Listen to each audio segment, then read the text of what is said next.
Thank you, Chair Demings, for holding this important hearing on the national security threats that climate change poses to security of our country and our constituents.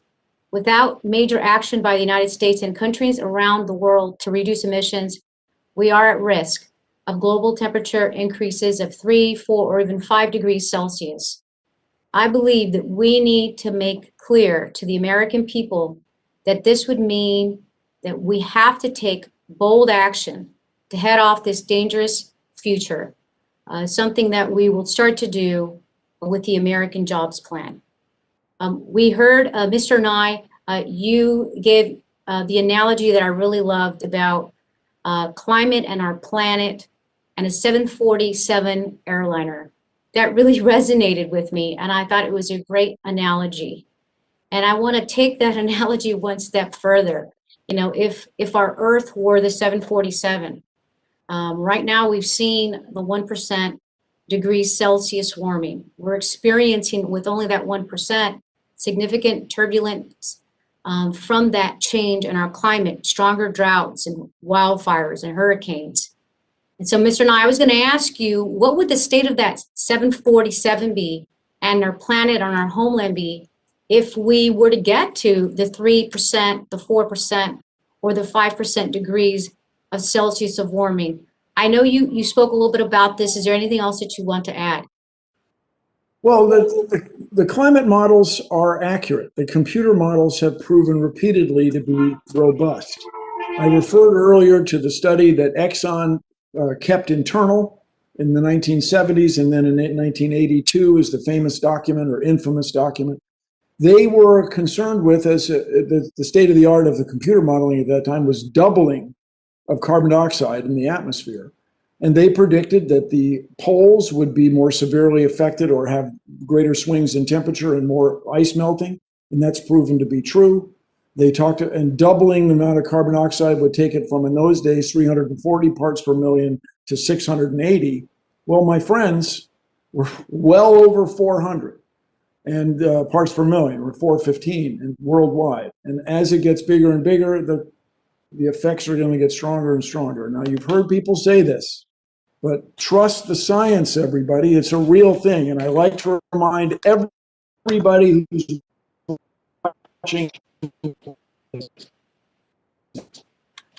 Thank you. In the U.S., which is available in Paper 8, Clause 8, refers to the progress of science and useful arts. This is in the Constitution. The progress of science is in our economic interest. So everybody, the computer models have proven to be true. Let's get to work, reduce greenhouse emissions, and do these other financial and investment things that people have discussed at this meeting. But first, as we've all discussed, we have to acknowledge that we have the problem and get to work. Thank you so much for that. Ms. Hill, you spoke about how climate will drive increase in migration. On an international scale, warming climate is impacting migration patterns. We have to think through humane solutions to accommodate migrants displaced by climate change. Ms. Hill, there are many factors that contribute to immigration, but climate change isn't discussed enough. Upwards of 20 million people are displaced by weather-related disasters each year. This is happening in our own backyard, driving people from their homes and to our borders. Could you describe how extreme weather events worsened by climate change are causing displacement and migration that can undermine homeland security? Yes, we are seeing the pressure right now at our southern border. We are seeing Central Americans come in unprecedented numbers. When I was at the Department of Homeland Security, I oversaw the first surge of unaccompanied alien children from those countries. We have examined the factors that are causing that drive in migration. There are many, as you've said, but one of them is new extremes that are affecting agriculture, drought, coffee rust, and then as livelihoods are affected, it gives opportunity for criminal gangs to expand their territory. It becomes more dangerous for those, and we see young people on the move, headed north in search of a better life. We do not have the legal framework internationally to accommodate what we call, commonly referred to as climate refugees. Under our international law, there is no such thing as a climate refugee.